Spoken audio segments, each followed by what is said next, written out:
What's up, collective fam? It's your boy Tony the Toy back with a double rigorous resin review for you today.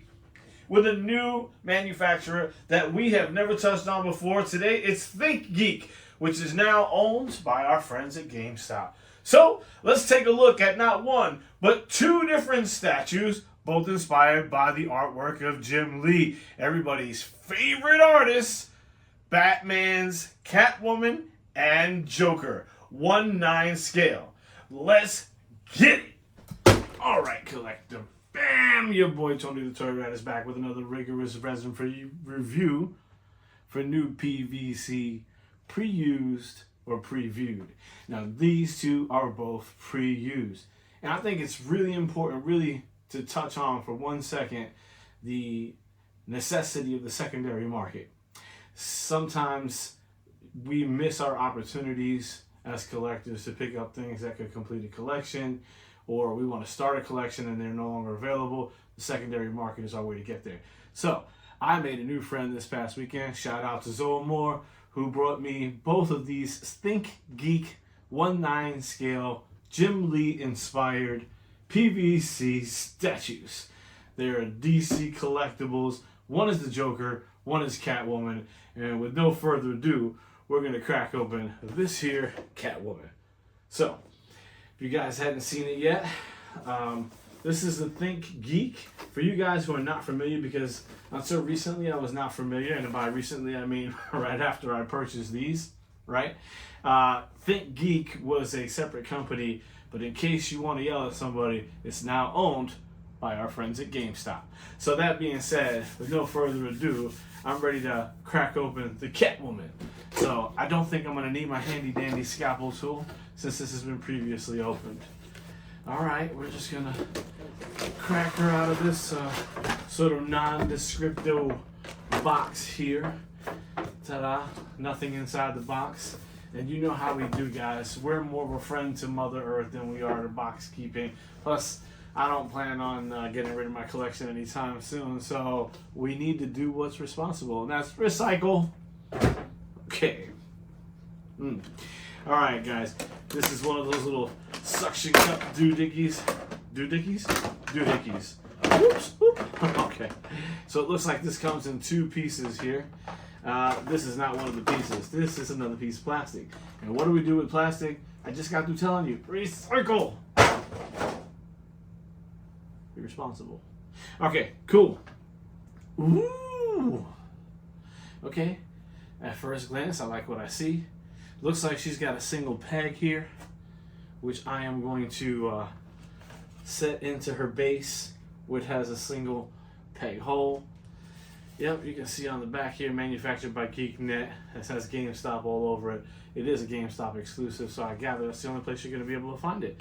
Which, I was skeptical, but they're starting to make some halfway decent decisions. Wow, that looks cool. All right, we'll take a look at it together. Again, this is the 1/9 scale Catwoman, inspired by the artwork from Jim Lee from ThinkGeek by our friends at GameStop. And I'm going to set her down right here. We're going to do a full body spin, and then we'll come back and talk about her, and then we'll open up the Joker. Let's go.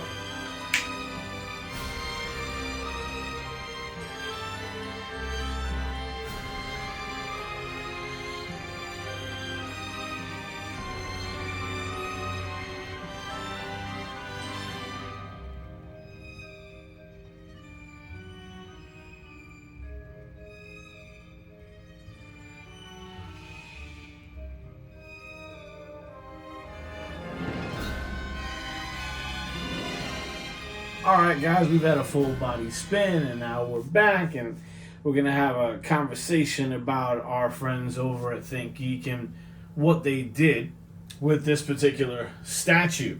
Obviously, Catwoman. Like I said earlier, and I had to look this up because it was nowhere on the box, which is a little disappointing, that it is a 1/9 scale. So of all the statues I have, these are the first of my 1/9 scale statues. They are PVC. She is extra light. You guys have seen the full body spin, so we're going to go directly into the thing that makes the most sense to have a conversation about, because we always start with the same thing, right, guys? And what is that? It's the portrait. The portrait. We always talk about the portrait, because if it doesn't look like who it's supposed to look like, then there's no sense in the purchase, right? Okay. First things first. Let's go ahead and pick her up. Guys, just to note one more time, this is a keyed-in piece. She holds on pretty tight, but if you want to pull her off, you can pull her off. It is 2 pieces. It shows up in just this base, and that's what's on the back, just like that from GameStop. And she's in her pose. There's nothing malleable about her. There are no extra pieces. You simply lock her into her footing and then set her down. Now, with regard to the portrait, again, this is supposed to be the Jim Lee inspired Catwoman. And I think they did a fairly good job of capturing most of those likenesses. For most of us in the culture who are fans, it's easy to say, yeah, that's Catwoman. Okay. All right. Yeah, I mean, you might claim something else or someone else, but with regard to her surroundings and what they gave her, it would be easily discernible to know that this was Catwoman, a la the cat, just yawning just alongside her. So I will give them the full 3 cheeses on the portrait side of things as we turn back around. Okay, because her face, it's not too hard to do Catwoman. Most of it is covered by, her cat suit. So I'll grant that it was probably easier to do something like this and say easy to get the portrait rather than having to get somebody like, say, Star-Lord and get the facial features just accurate, just perfect.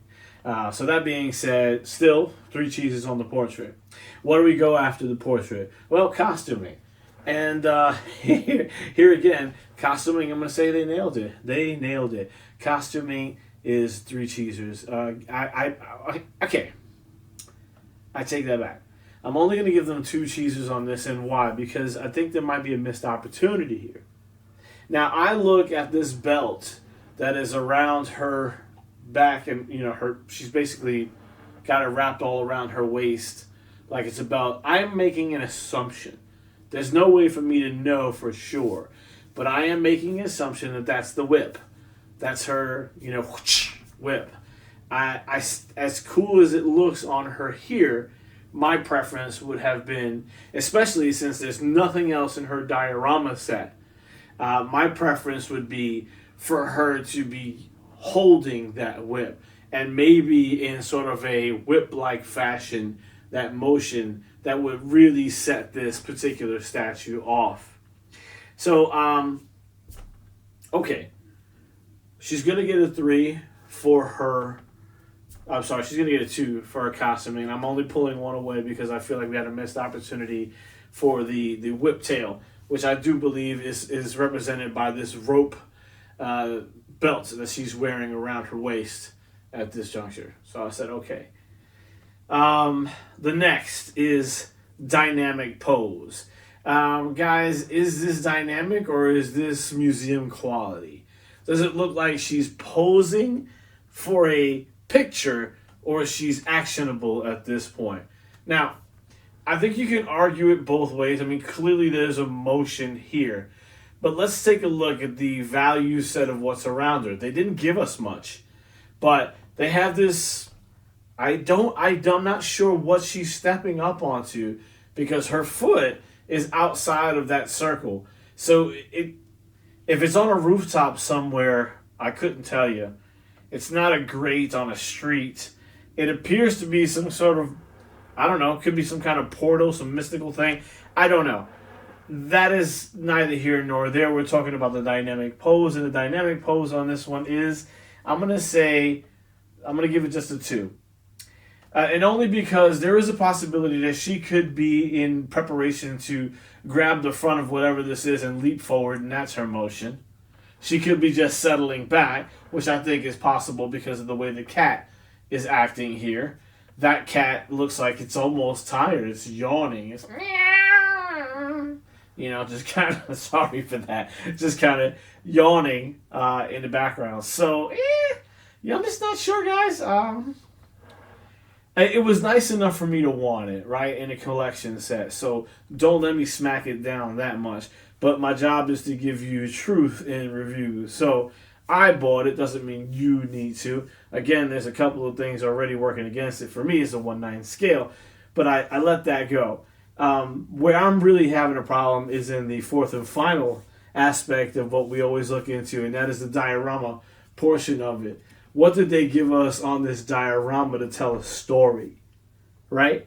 And ultimately, as a collector, that's what I want. I want to set this on a mantelpiece or a shelf somewhere and say, let it tell its own story.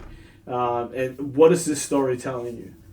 Is there a depiction like McFarlane Toys has begun doing with their comic accurate page punchers where they're mimicking the front cover or something inside of one of the comic books that has been released, which is an intelligent method, I think, overall. But that being said, this means, without having context, that they had an opportunity to do whatever they wanted with Catwoman. And this was their ultimate depiction. Now that I have a tiny problem with. There's 1,000,000,002 images of Catwoman. And I'm not saying this is horrible by any stretch of the imagination, but for me, this is ThinkGeek's entry into the DC market a la Catwoman, and this is what they chose to do, with it seeming like they were capable of doing whatever they wanted, because it's not referencing any kind of comic book or any kind of specific film or comic or cartoon. So that being said, maybe a slight lack of creativity where that's concerned. Also, as far as this diorama, this base, I get some of the conceptual ideas. They wanted to have a place where you could put this little kitty cat, yawning on the side here, which is rather gratuitous. It almost feels like it should have been littered with cats all throughout this piece. Like there should have been cat, cat, cat, cat, cat, cat, cat. And then maybe there would have been something that gave me an idea that maybe this was a puddle of water that they were walking in and amongst, and maybe this is a kind of fountain that's off right now, and she's just letting the cats traipse through, this area. I think that could have been a really cool idea. Someone should be calling me first, sounds like. But could you try again? No. In any case, stupid watches want to keep talking to me while I'm in the middle of talking. I think it's a pretty cool statue, guys. Overall, I'm going to give it a 2 cheeser. I think I wouldn't pay more than $35 for the statue right now. I think if you paid $35, you probably paid at the top of the market for where this was ever going to land. Unless you're going to have a collector who's trying to finish up an entire set.